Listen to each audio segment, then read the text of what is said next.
Hai Kak Ruth, apa kabar? Baik, Baik. Udah lama ya kita nggak ketemu ya? iya sangat sudah lama Terakhir banget. ketemu di rumah sini juga sih ya, acara apa waktu itu?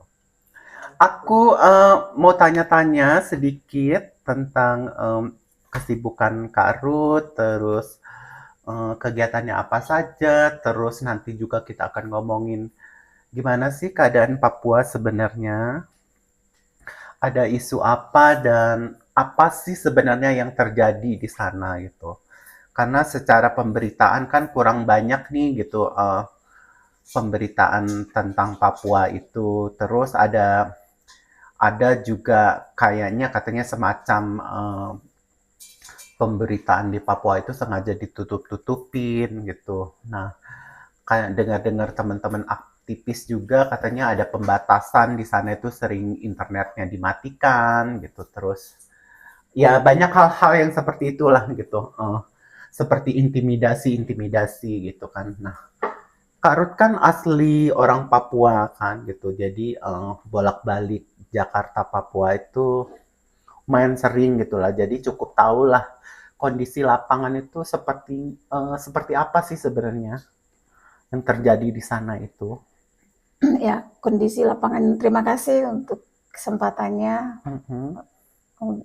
Audi. Kondisi lapangan di wilayah Papua pada umumnya itu uh,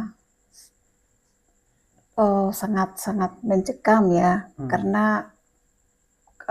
apa sudah banyak sekali militer dari dulunya yang waktu saya masih kecil ya, Hmm. maksudnya itu tidak terlalu banyak, tetapi semenjak semenjak masuk tahun 2000 itu sudah militer itu sudah semakin tinggi, dan yang terakhir kali ke Papua itu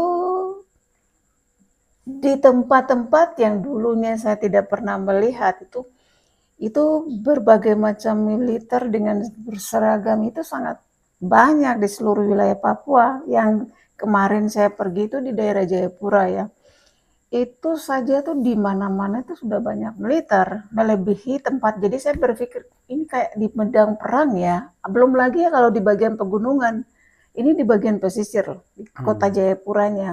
Itu sudah banyak sekali, dan juga sekali anak teman-teman kami di sana itu kalau melakukan aksi langsung ditangkap. Hmm. Jadi ditangkap, terus polisi itu, aparat itu bisa masuk ke lingkungan kampus. Apalagi kalau maksudnya lingkungan kampus ya, ini kampus yang dilarang untuk dalam hukum internasional pun kan dilarang. Tapi mereka itu kayak seakan-akan itu kantor pribadinya mereka gitu di kampus itu. Jadi mereka bisa patroli bahkan di luar dari Papua. Maksudnya di luar dari kampus, bahkan di mana di rumah perumahan warga juga itu sudah banyak sekali, banyak intel, banyak pokoknya aparat lah, intel dan sebagainya itu sudah ada di sana gitu.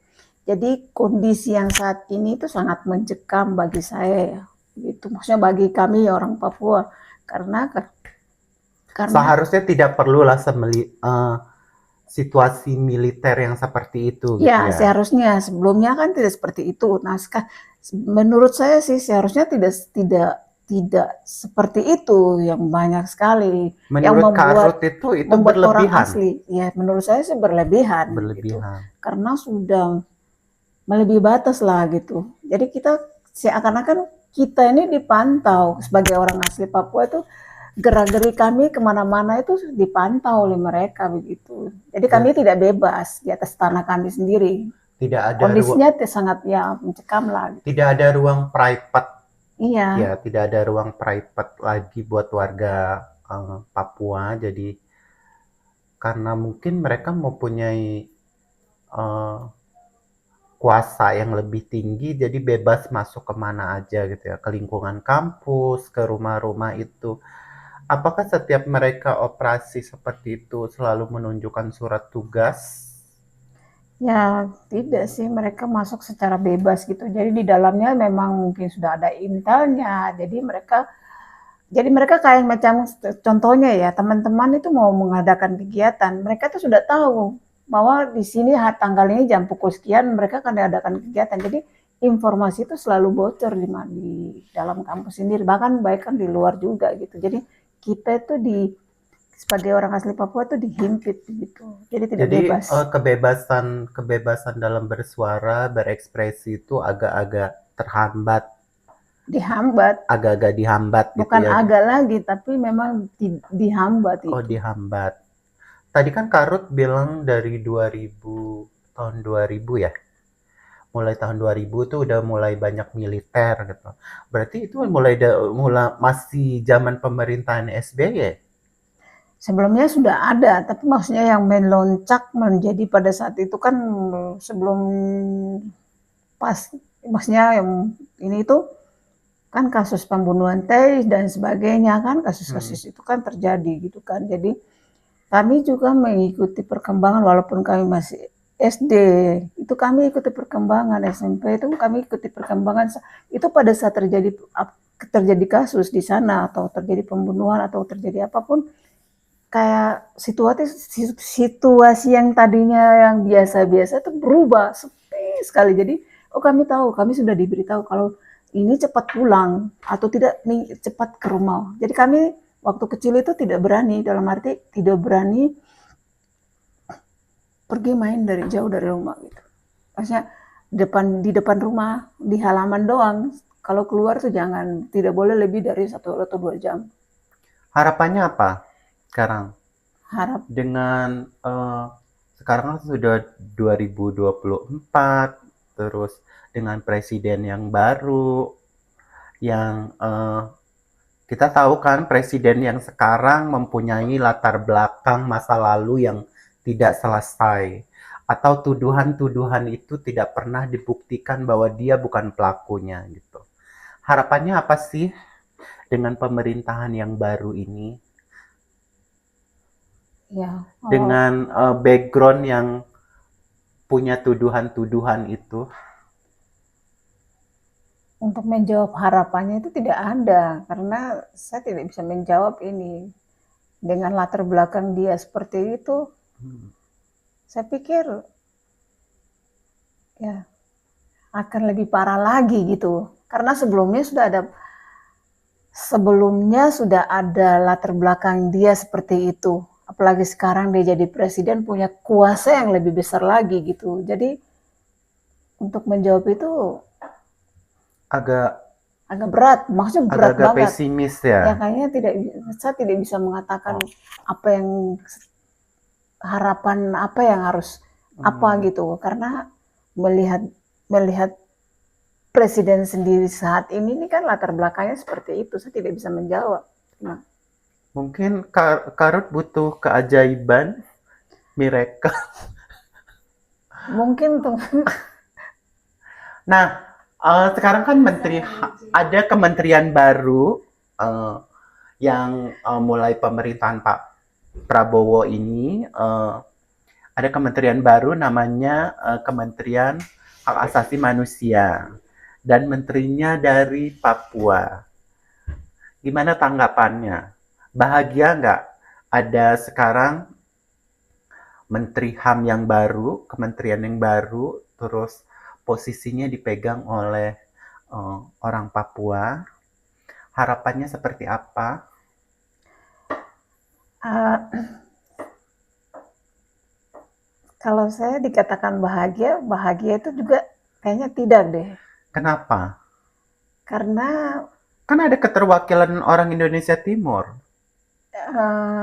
bagi saya itu mereka ini sudah menjadi bagian dari sistem yang mengatur mereka.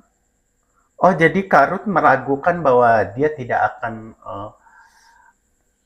pesimis bahwa dia tidak akan membawa isu Papua. Untuk menjawab itu, Bukankah dia tokoh Papua?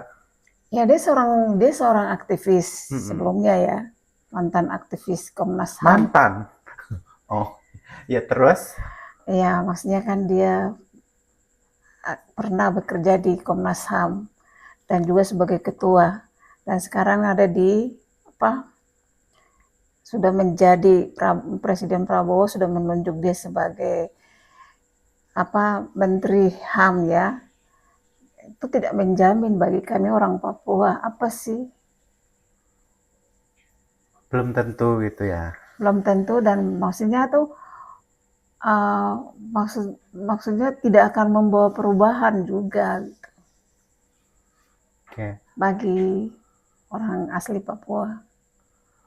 Terakhir sekali, harapannya apa kepada pemerintah yang baru untuk masyarakat Papua? Tidak punya harapan. Tidak punya harapan. Sudah patah semangat, tetap harus punya harapan dong. Harapan itu kan ibarat mimpi ya. Mimpi yang belum terwujud. Apa harapannya? Harapannya itu saya bilang tidak bisa menjawab harapan karena tidak ada harap. Kami bersama Indonesia, kami akan punah gitu, genocide. Jadi nggak punya harapan ya? Iya, bersama Indonesia. Oke. Nah, aku kemarin tuh kan beberapa hari ngeliat ini ya, ngeliat Kak Ruth live gitu sekarang jualan tas.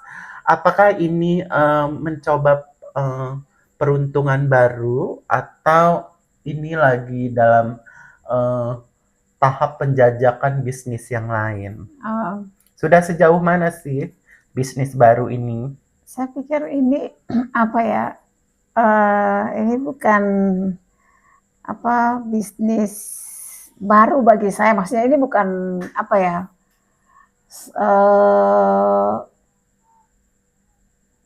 Sudah lama sebenarnya. Ini sebagai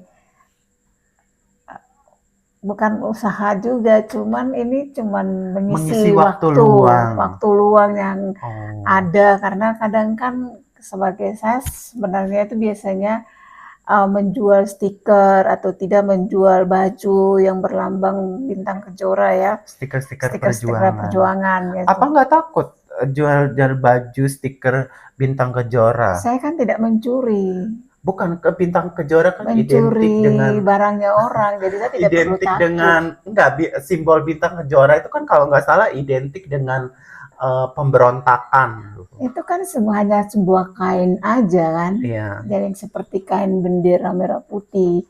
Itu juga bintang kejora juga hanya sebuah kain yang hanya apa sih gitu kan. Jadi wajar dong saya bisa. Tapi pernah nggak jualan stiker atau baju bintang kejora atau itu ditelepon orang gitu, diintimidasi? Tidak ya? Biasa aja. Aman aja ya? Oke. Kak Ruth, terima kasih atas bincang-bincangnya. Semoga jualannya tetap laku dan juga suara-suara teman-teman di Papua didengarkan. Pokoknya dengan pemerintahan yang baru, kita punya harapan yang baru akan lebih baik dari pemerintahan sebelumnya tentang keadaan Papua. See you. Bye. Terima kasih. Mari kita lihat. Ya Allah, masih loh.